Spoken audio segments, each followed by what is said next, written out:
Grace Panetta, a political reporter here at the 19th, and it is my honor to welcome the keynote speaker for this program, the 19th Secretary of Transportation, Pete Buttigieg. Thank you so much for being with us today, Secretary.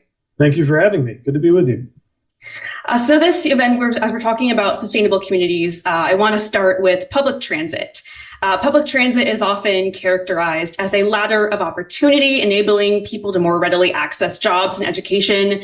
But transit failures, breakdowns, just unreliable or patchy service can disproportionately affect lower wage, hourly workers, students, people who don't have the luxury of grabbing an Uber or having a car. A lot of these kinds of issues do have state and regional causes, but what can DOT do to enhance access for lower income communities and workers?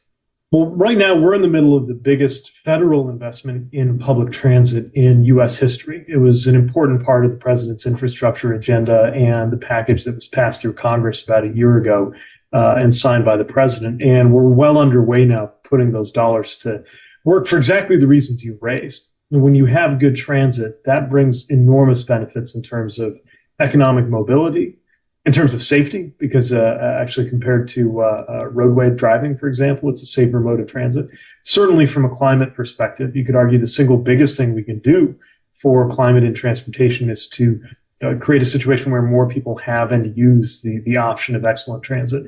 All of that requires investment. We've got a lot of transit systems that are more than a century old, and it shows. We've got other places that were built without an adequate transit system, and we need to make the investments to bring that kind of service to people who could really use it and benefit from it, and through good transit have access to jobs, access to school, access to childcare, to everything that you need if you can physically get there, which is not something to be taken for granted. So I'm excited about the opportunity here, but we also recognize there's a lot of work ahead, especially as transit systems recover from the effects of COVID, which was a real blow to ridership, especially on subway systems. But also recognizing there are a lot of new strategies and technologies that can be applied that could make this a really promising period for the expansion of transit and for more and more Americans to use transit, whether it's their only option or whether it's simply a means of choice for getting around. Yeah, absolutely. And off of transit too, walkability and bikeability in America's cities is something that we may think of as just a climate change, emissions reduction issue, and not necessarily an equity issue, but it is, because being able to safely get places without a car is a type of privilege. We know there is, a recent piece in the New York Times detailing how America still has much higher roadway fatalities than other developed countries. As you mentioned, you're kind of working around existing city plans, many of which are not designed to be walkable. But how is DOT kind of working around that, working with, those design constraints to expand safe bikeability and walkability, especially in lower income communities and communities of color? Well, for the long run, this is largely a question of land use planning and how cities and communities are designed. But we have a lot of immediate opportunity with the existing footprints of the existing communities we live in to make them more friendly to active transportation, to make it more efficient and importantly, make it safer to walk or use a bicycle or wheelchair. And like transit, this has huge benefits for everybody. There are health benefits, there are climate benefits, there are congestion benefits, even for people who don't use these modes of transportation, because for those who do, it's taking up less space. But maybe most importantly, there's a huge economic mobility and equity benefit associated with the least expensive means of transportation, which is to be able to safely and conveniently walk somewhere or bike somewhere.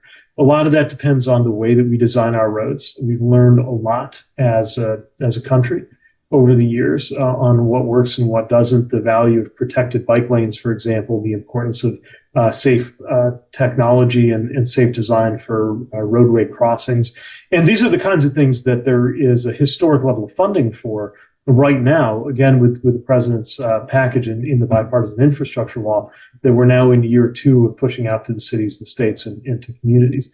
And sometimes it can be misleading when you see a bill or a department described with the word highway. Often a surface transportation bill is called the highway bill, for example, or a State Department of Transportation is known as the highway department. But when we have funds in federal aid highway programs, that's the term of art for a lot of the dollars that we push from Washington into communities. those aren't just going to divided highways and interchanges and 6-lane bridges. A lot of that can be used to promote active transportation. A lot of that can be used on what we call complete streets that are designed not only to work for cars, but to work for pedestrians and bicycles and wheelchairs, and therefore also often work better for small business and are the kinds of streets where you'd want to open a restaurant or coffee shop with outside seating. There's been a real turn in communities of all sizes discovering the virtues of planning and designing for active transportation. But we need to keep up the funding so that communities that have this desire, this interest can actually follow through on it. Mm-hmm. Yeah. And on this economic mobility point, one part of the economy that we're very focused on at the 19th is the caregiving economy. And we currently now have a caregiving shortage in the US as it relates to childcare, healthcare, elder care, especially. And there are a lot of factors that play into that. But many medical institutions, including Massachusetts General Hospital, have identified lack of transit access as a major barrier to recruiting and retaining elder caregivers, especially, which, makes a lot of sense. The T in Massachusetts is not in the greatest shape right now. Trying to park on the streets in places like Cambridge, not easy. How can transit policy and the DOT's work, whether it be road quality or access to public transit, affect the caregiving crisis? And is this something you all are focused on? Well, look, the more convenient, safe, and affordable ways there are to get around, the more we are taking down barriers to opportunity and barriers simply for labor markets to work. And one thing we have is a lot of obstacles for people, whether we're talking about family caregiving or whether we're talking about professional caregiving, to be able to get to work, to get to a house, to get to where somebody is. And we know that we can make a positive difference on that every time we open up a new subway station or bus rapid transit line, every time we set up a given route for being safely accessible on foot or by bicycle. Every time we make it easier and more efficient for people to get to where they need to be. And again, crucially, make it more affordable. We also look at this from the other end, which is that one thing that I'm hearing a lot, especially as we're working with communities, working with organized labor, and working with project sponsors on how to make sure more for example, working mothers can get access to great, good paying jobs in construction, in transportation. Is ironically, transportation can be a barrier to getting to a work site. So the more we can solve that, the more we can have greater representation of parents and other people who are in a position of family caregiving to be able to get these good paying jobs that they're going to be years and years worth of, especially when we're talking about the union construction work that there's going to be more and more of, but that many workers who could have a great career and who could do a great job just haven't had access to because of some combination of transportation to get there and childcare to allow them to do the work. So it really is a chicken and egg issue. And the more we can create good transportation and good childcare options, the more we're going to have more workers empowered to be part of this economy, whether working directly in transportation and construction or not. Yeah, this is something my colleague Jessica Coots has reported on, how this also the energy transition created a lot of jobs in trade industries that are going to disproportionately go to men that are male dominated, even, in the electric vehicle space, the other side of that. What else, kind of is DOT doing to ensure that women, people from marginalized communities who aren't very represented in those fields kind of get a seat at the table with this transition? Because it is a historic amount of federal money and new programs. Yeah, as we prepare to move over $1 trillion through the U.S. economy, about half of which will be on the transportation side with us, we're working to be very intentional about the opportunities that creates. And we can think about that both from the worker perspective, as I was mentioning earlier, and from the business perspective, especially as we see a lot of smaller firms, minority and women-owned firms looking for chances to compete and to get this work, especially because they have often the best track record of employing workers of color and women in jobs ranging from skilled construction trades to professional, white-collar professional jobs. So what we need to do right now is, I think, double down on that commitment. We're working to create more transparency in the process of how to bid for construction work. We're trying to connect people to the opportunities that are coming, because often it's been viewed as kind of a closed world where you had to already be in it to even have the word of mouth to understand where the opportunity would come. And we're working in terms of our own purchasing as a department to model what we would like to see grantees doing. So, for example, we've upped our goal to 20% working with small disadvantaged businesses in terms of our own spend. We're beating that goal right now and looking at what else we can do to set ambitious targets and meet or beat them. Yeah, and the other aspect I want to ask about is kind of the access in rural areas, because another caregiving crisis we have is a maternal mortality crisis. A recent headline for the Washington Post read, "In rural America, the crisis of disappearing reproductive care steals lives." Another one from Alabama says, "We don't see any improvement. Maternity care deserts grow across Alabama." These, again, have multifaceted, causes, but these provider shortages in rural America especially are very real. What is the administration doing, and what more do you think can be done to meaningfully address kind of the transit-related barriers to accessing things like maternal care in rural areas?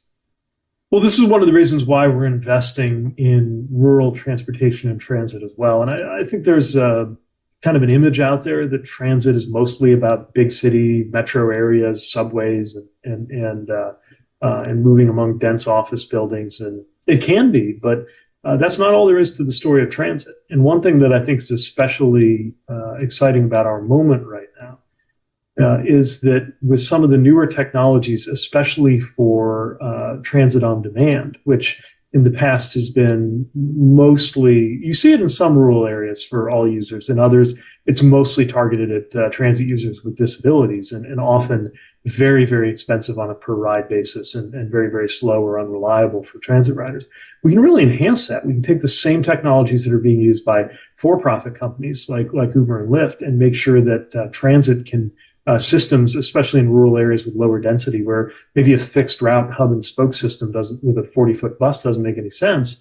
But the ability to make sure people can summon a ride when they need one through a transit system is as great or greater as it is in a dense urban area. We do see some transit authorities in some rural communities that are working on this, and we're working to support that.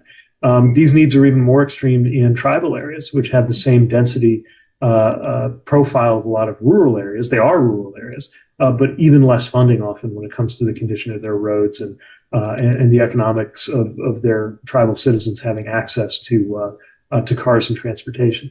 So this is a huge issue. It's part of what we have in mind when we talk about equity, racial equity, gender equity, but also regional equity, to make sure these rural communities are well treated. And I do think that the need for this has only accelerated in the aftermath of Dobbs and what that's doing in terms of access to dedicated reproductive and maternal care.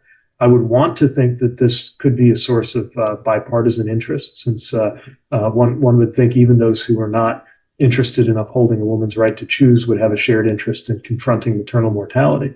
But we're not waiting for further solutions on the political side. We're really working with the resources we have to try to create greater access to the care that people need. Yeah, since you mentioned bipartisanship and policy, how are you thinking about the future of climate sustainability legislation, policy, and what the administration can further accomplish, given that we're entering a period of divided government in Congress and a Republican-controlled House that may be very hostile to some of the climate and sustainability-related initiatives you all are proposing and passing?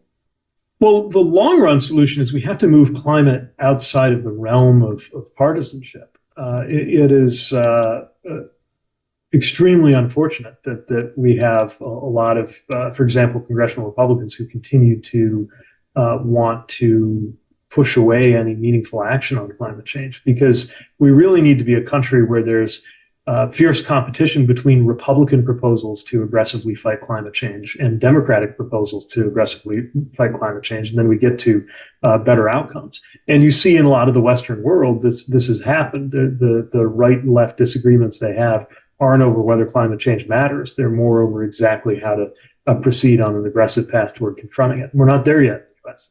And so that's all the more reason why we need to take the tools that we have, the things that were achieved in, by the way, an incredibly productive legislative season. The last 2 years, I would argue, the most legislative productive period probably since LBJ.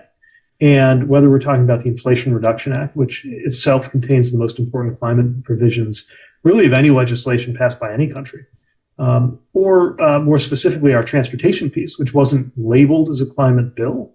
But if you look at the effect we could have doing what is the right thing anyway, even the right thing just from a taxpayer dollar perspective. If you look at the fuel savings and those kinds of things from efforts to, for example, electrify buses and help transit authorities afford low emission vehicles. These are things that we're now empowered to do. We have the funding to do. We have to get out there and deliver and get to where it would make no sense for anybody on a political basis to try to stand in the way. We're not there yet, but that's the direction that we're moving in. And the results, I think, are going to speak for themselves in terms of people being better off in terms of sustainability, but also just in terms of their daily lives. Are you anticipating any kind of attacks or efforts to undercut the legislation that's already been passed, as you mentioned, in a historically very productive session of Congress? Is this something you're already thinking about? Well, we did have a healthy amount of bipartisan support for getting our transportation work funded. Now it's really a matter of delivery. And so I think we'll be able to continue to do that. But we're on the lookout for politically motivated obstacles or efforts to make it harder, especially on the electric vehicle front. And what I would emphasize there is that, any conservative who's critiquing, for example, the expensive nature of electric vehicles should be joining hands with us in our work to make them cheaper. We agree that they should be cheaper. And that's exactly what the Inflation Reduction Act did. So I think this is a real moment to see if people especially on the right side of the aisle, are prepared to put their money where their mouth is and work with us on solutions. But what we know is that there is great bipartisan interest, at least among the American people, not always on Capitol Hill, in these kinds of solutions, and we're going to keep pursuing.